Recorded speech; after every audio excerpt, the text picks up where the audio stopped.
Can't get this in the grocery store. I'll cut across here.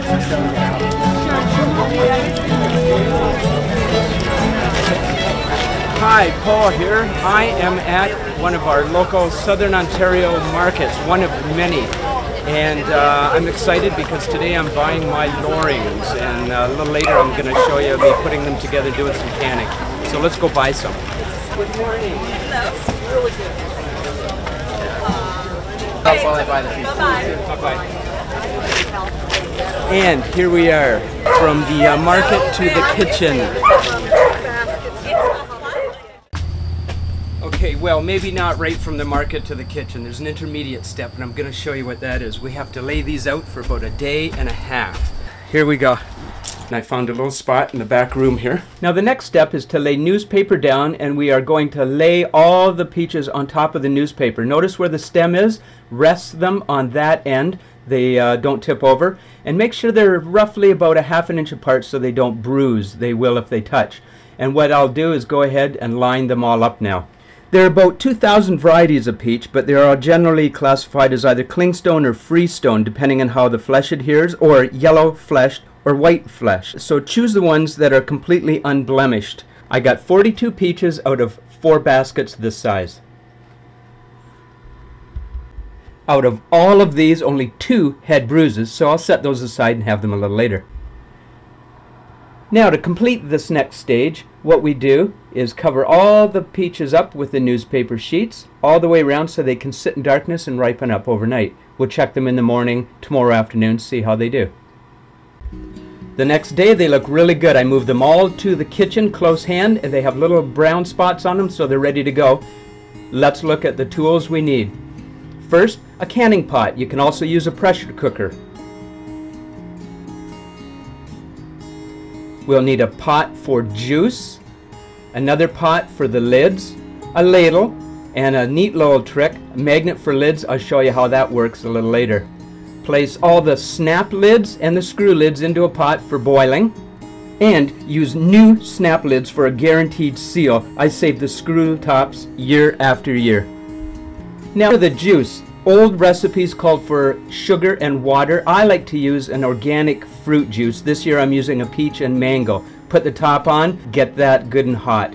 Let's move to the other end of the kitchen. We'll need a large pot for water, pure lemon juice, fruit fresh, I'll tell you about that in a second, a small knife, paring knife, and we're going to choose from 2 pots. I'll show you how to do that in a minute, and a kettle for a constant hot water. Keep all these close to the sink. It's a wet process. Now, a cold water lemon bath. After we peel the peaches, we want to put them all in here so we have a batch of them ready to be cut. This keeps them fresh and they don't go brown. Now here's how you choose the right pot.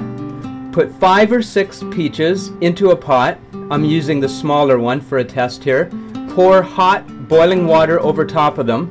Make sure they are completely covered. This pot works. This pot's a little bigger, and I know that it won't work, so I'll put it to the side. A word about the fruit fresh. It's just a mixture of citric acid and vitamin C, so it's perfectly natural. Keeps the fruit from browning, and it keeps the flavor intact. 10 to 30 seconds in hot water ensures the peels will come off smoothly. Let's get started. I start at the top. Downward movement, and the peels come off smoothly. It's nice and easy. Look at the way those come off there. Once you get rolling with this, you can take almost the whole peel off in one swoop. Place the fully peeled peach into the cold water lemon bath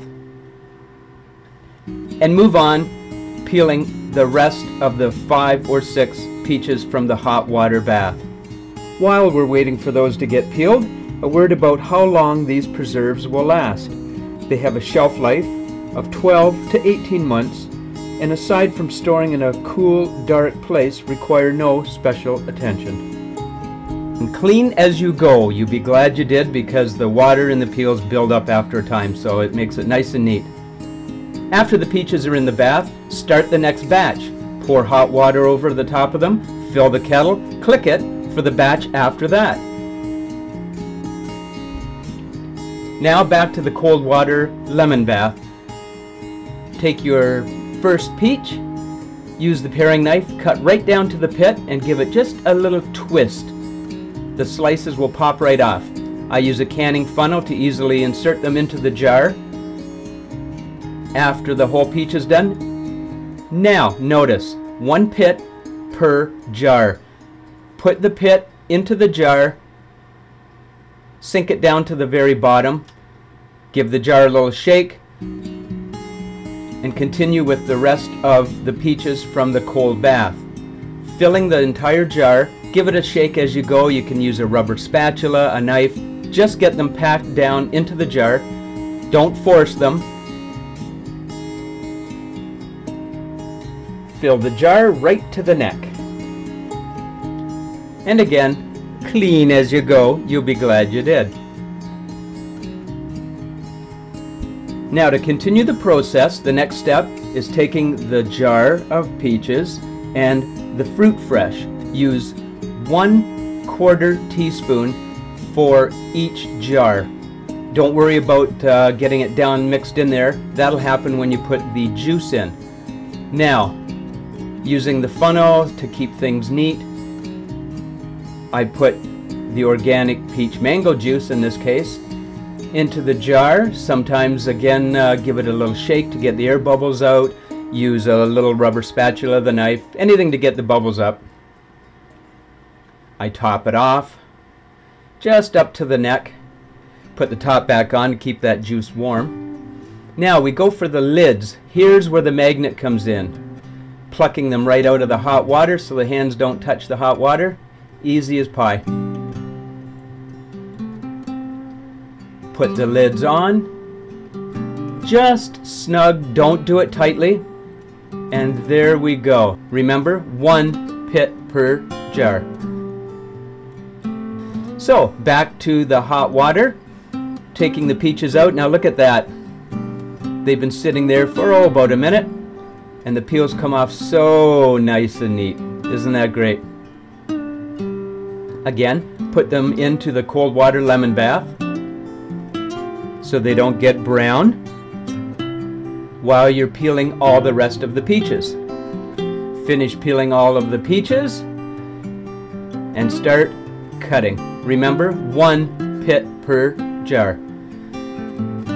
Now, taking them all out of the cold water lemon bath, proceed to fill the jars up to the neck, give them a little shake, get them all nice and snug in there without forcing them. I like to use different size jars too, not just the big ones. The small ones are good for, little gifts, giving some to a neighbor for a good deed. And remember, 1 pit per jar. And it's the same procedure. Fill it right up to the neck, give them a little shake. Now here we are, all of them filled, and that shows the different sizes. Again, the fruit fresh, 1/4 teaspoon in each jar.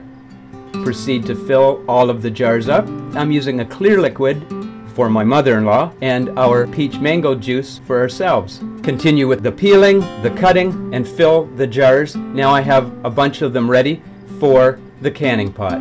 I've had this on hot so it won't take too long to bring up a boil. Take the wire basket out and place each of the jars neatly into the wire basket. Once they're all set, gently take the wire basket and place it into the hot water. Put the top on, bring the water to a boil, and let it boil for 20 minutes. Once that's done, take the wire basket out. The peaches have been cooked, the air has escaped, and that's how we get our seal. Take the jars out. Don't bump them together, and there we go. My 42 peaches gave me 8 large quarts, 5 medium pints, 3 small half pints. They look good for a cold winter day. Fresh fruit. All these peaches. Camera, narration, actual canning, hand modeling, editing, eating, off camera by Paul Clark. Happy canning and enjoy.